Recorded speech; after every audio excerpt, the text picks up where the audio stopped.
Teixeira, doutor em Economia. Muito bom dia, doutor Rubens.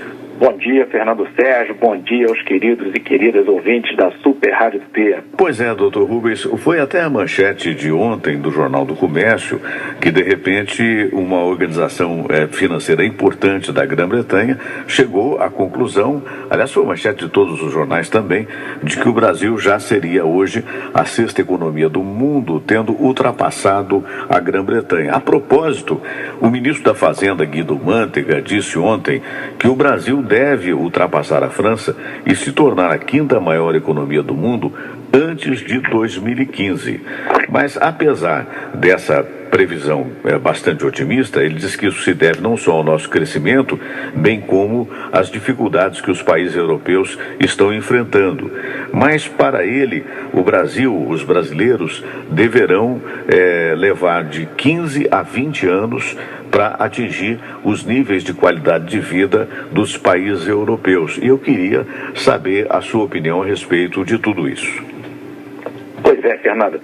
O Brasil já é a sexta economia, só para os ouvintes terem uma noção, depois dos Estados Unidos, da China, do Japão, da Alemanha e da França. E esse crescimento da economia brasileira se deu fundamentalmente por conta das exportações para a China, por Extremo Oriente, enfim, e diversas áreas da economia têm dado bons sinais aí de boas perspectivas. O Brasil deu um belo salto, foi muito importante para marcar a posição do país como uma grande potência. E, além disso, do que você falou, para 2015, que o ministro declarou que espera que o Brasil ganhe mais uma posição, segundo as expectativas, em 2019, espera-se que o Brasil tenha passado a Alemanha e a França. E se consolidadas essas expectativas futuras que se tem hoje. E se isso acontecer, chegaremos à quarta posição. É uma perspectiva muito boa. Contudo, isso não quer dizer que os brasileiros, na média, já possuem padrão de vida melhor que os países europeus. Nós precisamos ainda melhorar algumas coisas para chegarmos lá. Dentre as coisas que precisamos melhorar, naturalmente, é a distribuição de renda interna, né, de redução da nossa desigualdade social. E, lógico que a nossa própria renda precisa aumentar, a nossa renda per capita, para chegarmos mais perto dos países europeus.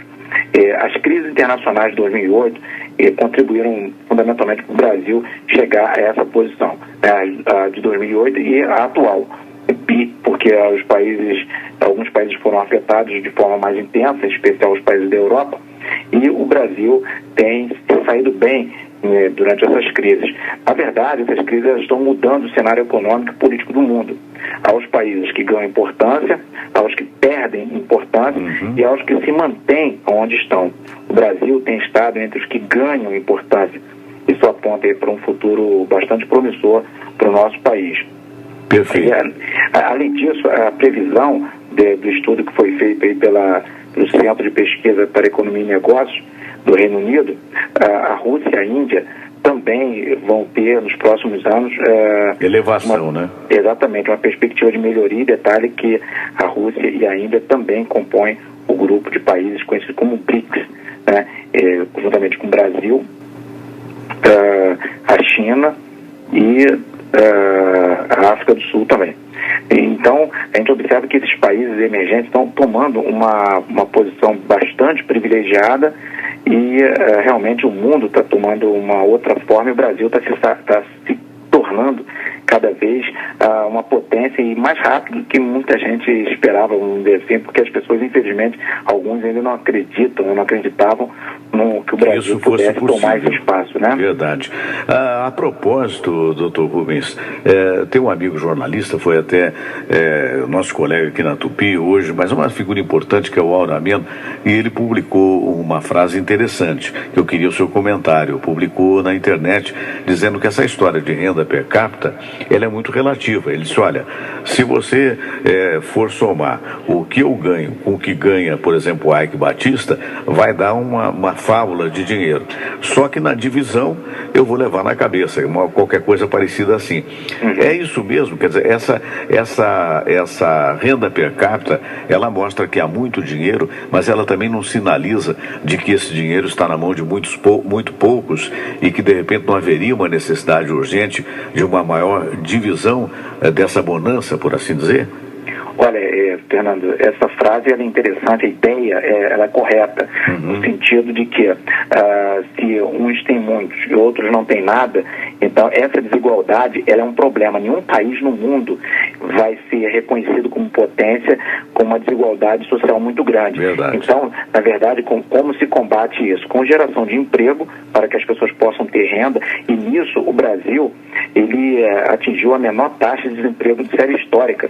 Nesse ano, num ano que houve uma crise internacional, estamos passando uma crise internacional, e houve recordes de exportações, ou seja, produção interna naturalmente aumentou, volumes recordes de investimentos externos diretos, e as nossas reservas internacionais também chegaram a 304 bilhões de dólares. Então, com toda essa pujança da economia e com o combate à desigualdade social através de programas sociais que já tem sido feito, o Brasil tem sido modelo de combate à miséria, de resgate de pessoas miseráveis para classes mais elevadas.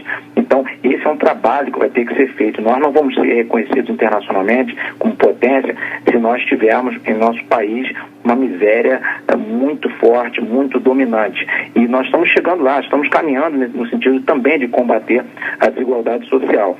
E o que nos deixa assim, felizes é que o mundo preocupado como está com a crise, e é bom que esteja mesmo preocupado, mas para 2012 temos boas perspectivas, né? Um caminho melhor, a redução de impostos que o governo já tomou a iniciativa de anunciar, que vai favorecer aí o aquecimento da economia, o próprio aumento do salário mínimo que vai injetar mais recursos na economia, enfim, e junto a isso, Fernando, o Brasil tem um grande mercado interno, tem uma inflação controlada, a geração de emprego, conforme nós já dissemos, já atingiu patamares assim excelentes, se considerado inclusive o cenário que o mundo vive. Nós temos matéria-prima, energia de várias formas, combustíveis fósseis, como petróleo, o gás, carvão, energia hidráulica, biocombustíveis, energia nuclear, solar, eólica, enfim. Devemos lembrar que ainda temos o pré-sal e um potencial para implantar uma produção de larga escala de etanol no Brasil e ser um destaque na produção a nível mundial. Observa bem que a energia é um limitante para o desenvolvimento, por isso o mundo briga tanto pela energia. O Brasil tem farta quantidade de energia. E, além disso, tem água, tem alimentos também. O Brasil é muito rico em alimentos, exporta alimentos. Enfim, nós temos tudo para sermos uma grande potência. E vai depender de nós, de alguns deveres de casa que nós temos que fazer. Como você já citou aí, o combate à desigualdade social e outros ajustes na economia, como a redução de juros, reforma tributária e outras reformas importantes que, na verdade, o Congresso está debatendo. O governo tem feito um esforço aí no sentido de tentar resolver o que lhe compete. Temos muitas coisas a fazer. Lógico, ainda bem que nós sabemos quais coisas temos que fazer e certamente descobriremos outras coisas que temos como dever de casa para nos tornarmos potência. Mas eu acredito firmemente que nós vamos chegar lá. O Brasil está caminhando para lá.